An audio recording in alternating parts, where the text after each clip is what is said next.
ఓం శ్రీ గురుభ్యో నమః. శ్రీ శ్రీ శ్రీ యోగి రామానంద గురుపాదుకా పూజయామి. మాఘపురాణం 28వ రోజు 28వ అధ్యాయం. ఈరోజు క్రూర అనే ఒక స్త్రీ కథ గురించి చెప్పుకుందాం.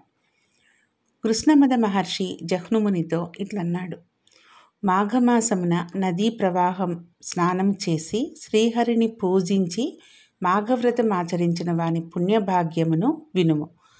అట్టివాడు దివ్య విమానమునికి పూజ్యుడై తన వంశము వారినందరినీ ఉద్ధరించుచు పుణ్యలోకాన్ని చేరును.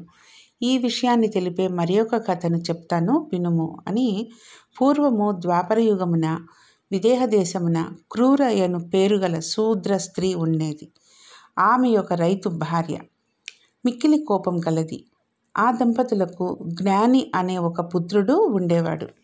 అతడు దయావంతుడు, ధర్మాచరణమున ఇష్టం కలవాడు. వాడి భార్య పతిభక్తి కలిగినది, ఉత్తమురాలు కూడా. ఆమెకును ధర్మ కార్యాలను చేయుట యందు ఇష్టం కలది. బంధువులకు, దీనులకు, అతిథులకు అందరికీ కూడా యథాశక్తిగా సేవ చేస్తూ ఉండేది.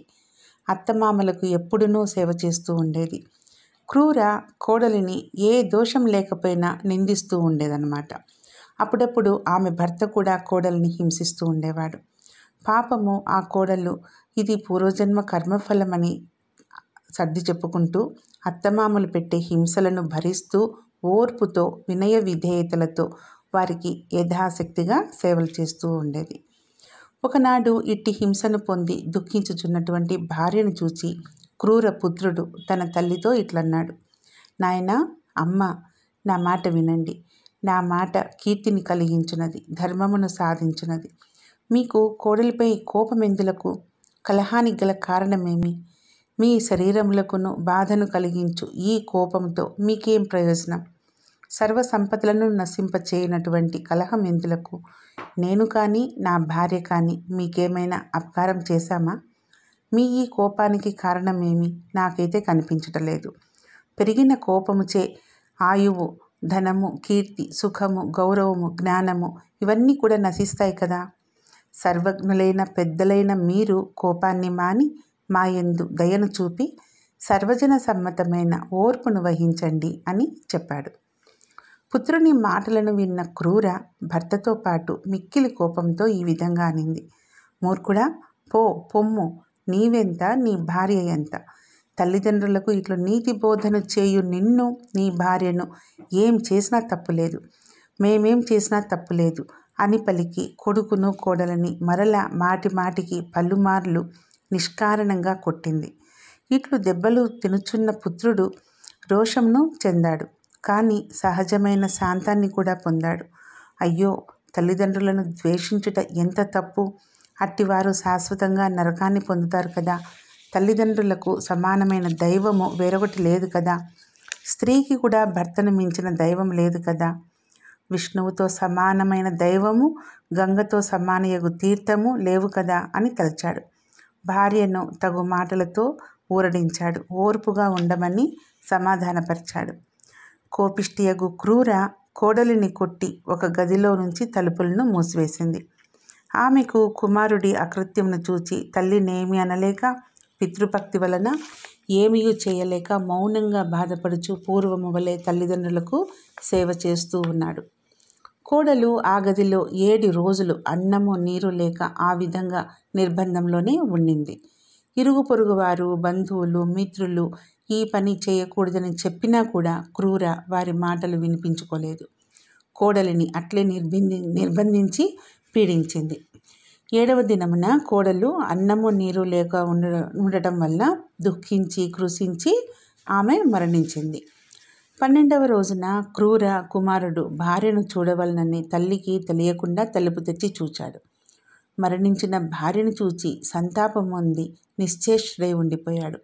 కొంతకాలానికి స్పృహ వచ్చి చిరకాలం దుఃఖించాడు. గాలికి పడిన చెట్టు వల్లే దుఃఖపారంచే నేలపై పడిపోయాడు. క్రూర ఆ తలుపు తెరిచి ఉండుటను గమనించి కోపించింది. మరణించిన కోడలిని, దుఃఖ వివసుడైన పుత్రుణ్ణి చూచింది. ఆశ్చర్యం! ఆమెకును దుఃఖం ఎక్కువగా వచ్చింది. ఆమె చేతులతో కొట్టుకొనుచు చిరకాలము శోకించింది. ఆమె ఏడ్పును విని అందరూ ఏమి అయిందో అని వచ్చి చూశారు. విషయం తెలుసుకొని క్రూరను బహువిధములుగా నిందించారు. కొందరైతే బంధువులు కోడలి శవమును కొనిపోయి దహనాన్ని చేశారు. క్రూర కుమారుడు దుఃఖాన్ని భరించలేక అక్కడ ఉండలేక గంగా తీరాన్ని చేరాడు. కొంతకాలానికి శోకభారంతోనే మరణించాడు కూడా. క్రూర పశ్చాత్తాపం చెందింది. పుత్రశోకాన్ని భరించలేక చిరకాలము దుఃఖించింది. ఆమె భర్త కూడా శోకించాడు.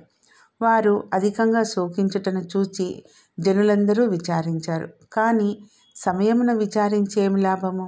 పుత్రశోకమును భరింపలేక నిద్రాహారములు మానిన వారు కొంతకాలానికి మరణించారు. యమలోకాన్ని చేరారు. వారు అసిపత్ర నరకం అంటే కత్తుల బోను, దాంట్లో చిరకాలము అనుభవించారు ఆ బాధని. తరువాత చంపా తీరమున సర్పములై జన్మించారు. రావి చెట్టు త్వరలో నివసించారు. కొంతకాలానికి ధీరుడు ఉపధీరుడు అను ఇద్దరు సజ్జనులు అచ్చడికి వచ్చారు. చంపానదిలో మాఘస్నానం ఆచరించి సర్ప దంపతులున్న చెట్టు క్రింద శ్రీహరిని అర్చించారు. మాఘమాస మహిమను పురాణంగా చెప్పుకున్నారు. సర్పదంపతులు శ్రీహరి పూజను చూడటం వలన, శ్రీహరి మహిమను వినడం వలన వారి పాపాలన్నీ పోయాయి, పుణ్యం కలిగింది. వారు వెంటనే సర్పదేహాలను విడిచి దివ్య దేహాలను ధరించారు. వారికై దివ్య విమానం వచ్చింది. శ్రీహరి సాన్నిధ్యాన్ని చేరారు. జహ్నుమునివర్య, మాఘమాసం వ్రతము ఇట్టిదని ఎంతకాలం చెప్పినా కూడా పూర్తి కాదు. ఇంతమందియే మాఘమాస వ్రతము మహిమ వలన ధరించరని చెప్పుటకు వీలు లేదు. ఎన్నో యుగాల నుండి ఎంతమందో ఉత్తములు, సజ్జనులు, రాజులు, వైశ్యులు, బ్రాహ్మణులు, శూద్రులు, పురుషులు, స్త్రీలు, బాలురు, తొండలు, సర్పములు, వారు వీరు అని ఏలా సర్వ ప్రాణులు మాఘమాస వ్రతాన్ని ఆచరించుట వలన, చూచుట వలన, వినుట వలన తరించారు. ఎట్టి పాపాత్ముడైనా కూడా మాఘమాస వ్రతాన్ని ఆచరించినచో చేసిన పాపాలన్నీ పోయి పుణ్యలోకాలు కలుగుననుట ఎన్నో ఉదాహరణలు చెప్పగలను. ఎన్నో ఉదాహరణలు ఉన్నాయి కూడా అని కృష్ణద మహామహుని జహ్నుమునికి మాఘమాస వ్రత మహిమను గురించి వివరించాడు. రేపు ఇంకొక కథతో మళ్ళీ కలుసుకుందాం. ఓం శ్రీ గురుభ్యో నమః.